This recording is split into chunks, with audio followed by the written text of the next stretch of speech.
Good morning, everybody, and welcome to VG Myths, the online internet video game TV show where we jump through ludicrous hoops in a quest to avoid reading the instruction manual. Today's game of choice, Splatoon.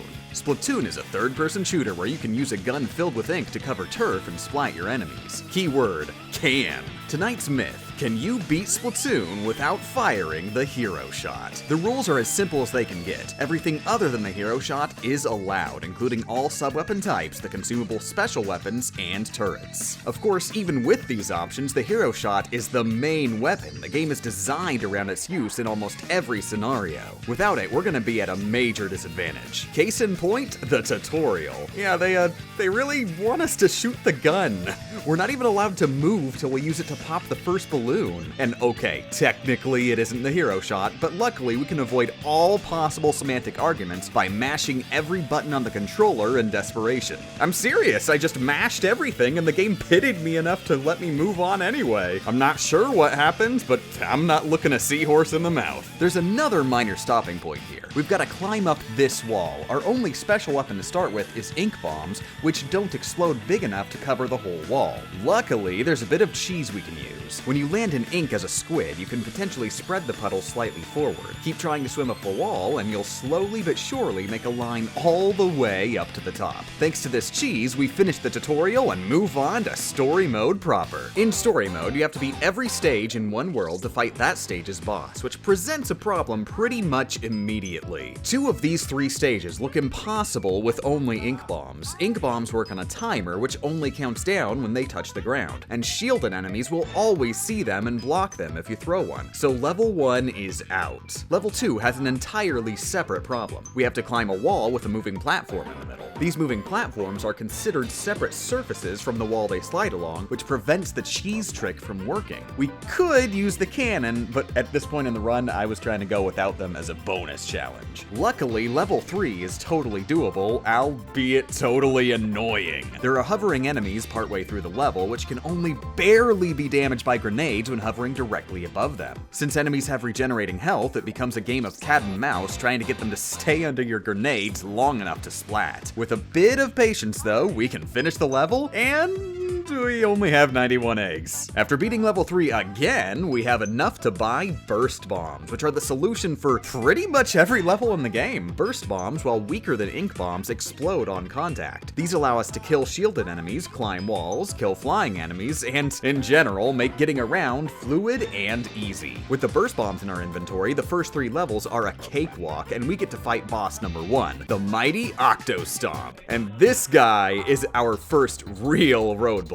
Octo Stomp and most bosses in this game follow the same pattern. Get them to expose their weak point, then deal a certain amount of damage to that weak point before they can recover. While Octo Stomp's weak point comes out automatically whenever he attacks, I couldn't figure out any way with our current equipment to deal enough damage in time. This guy's health bar is off the charts. So I went back to the first 3 levels and replayed them. A lot. Eventually, I had a couple thousand power eggs to fully upgrade ink capacity, ink bombs, and buy seekers, all 3 of which were crucial to the strategy I cooked up. The moment Octo Stomp tries to Octo Stomp you, you need to throw some ink bombs on top of him, making sure they don't fall off. Immediately climb up and use your nose, I'm serious, to hit the D-pad and switch to seekers without letting go of the analog stick. Spam out as many seekers as you can while you're up there, and hopefully you'll deal just enough damage to move to the next phase. Phases 2 and 3 are largely identical, so once you've mastered this strategy, you've already beaten Octo Stomp. The upcoming World 2 and World 3 are a breeze, save for their bosses. Octo Nozzle's weak point is actually easier to hit than Octo Stomp's, and the only stickler is you need some really well-aimed ink bombs to blow up his belly buttons. Octo Whirl, meanwhile, requires a bit more finesse. The first 2 phases are easy enough. Cover the entire area in ink, and you'll have plenty of time to damage his weak point before he reaches the other end. In phase 3, however, some of the ground isn't inkable, and it's all rotating, so you need to time things out just right. Have him start rolling such that he hits the edge of the first section, and hopefully you'll get the maximum amount of time and deal the final blow.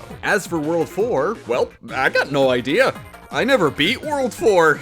Turns out you don't have to. The entirety of World 4 is skippable thanks to a quirk in the ink swimming mechanic. Ink the ground all around the light bulb barrier leading to World 5. With some very precise positioning, you can swim at the absolute edge, just barely avoiding the barrier and letting you reach World 5. The game will yell at you to move to the next area, but no worries, the game only checks if you've beaten every level in the immediate area. So once you beat each World 5 level, the final boss will become available. We've got just one final challenge, DJ Octavio. And DJ Octavio is impossible! Octavio is totally different from every prior boss in the game. Rather than needing to reveal and spam a weak point, Octavio does his best Ganondorf impression and forces you to play tennis. His fists have a huge amount of HP, and you must deal all the damage in one go. The moment they hit the ground, they become invulnerable and will have full health the next time he punches. By some random stroke of divine happenstance, the damage requirement is just barely obtainable with a specific combo. Throw out 2 ink bombs followed by a direct hit with a burst bomb. The timing on this is ludicrous. Both ink bombs must deal full close range damage, but if you do it right, Octavio will give himself a right hook and be pushed down the stage. At the farthest position back, he'll be locked in and start using his ultimate attack, the giant Octo Eyeball, with snazzy shades of course. The eyeball has the same health as the fists, but has to be hit back 3 times in a row, getting successively faster. Fail even once and the pattern resets. In Phase 1, this is easy enough, but Phase 2 presents a much bigger issue. The fists required ludicrous timing, and the eyeball is just insurmountable. Insurmountable to the point I spent a couple days fighting this boss off and on, constantly getting stuck at the second eye. Because all 3 hits need to be done in a row, and the third hit is so fast, you need conclusively, astronomically absurd timing on the second hit to even have a chance at the third. You need to hold out on the second hit to the last possible moment. This gives you a little bit of extra time to recharge some ink, and that little bit of time might maybe be just barely enough to pull off the combo. This was it. After hours of grinding, it was finally time to show Octavio what for. After Phase 2, Phase 3 was walking on cake. Pufferfish explosions are an automatic KO on Octavio's attacks, letting us set up a 1-2-3 combo on the eye and move on to Phase 4. Phase 4 is its own cakewalk, with pufferfish and geysers that let you just tiptoe right on up to Octavio's ugly mug, and oh, I died. Well then. Guess we'll just have to do it again.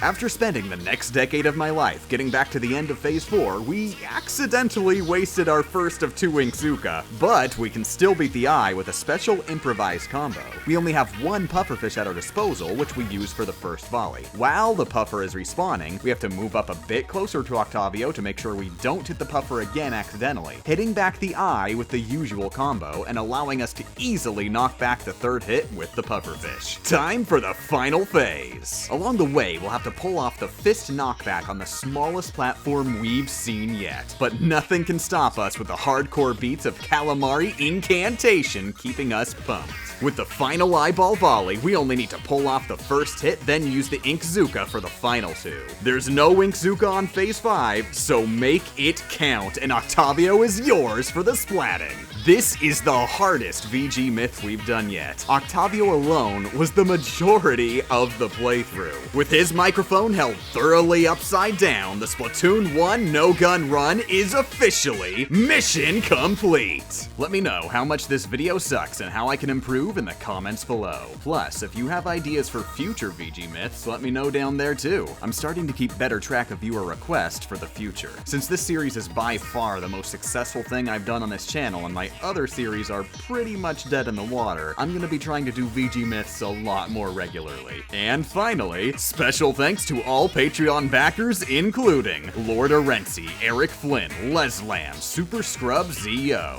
RB Drock, Zolin O, Mr. Harry Wonka, Mrs. Seckman, Andrew Seibert, Kay Gordon, Matt Smith, Alexander Botkin, Chris Nate, Mason 2K, and Anyu.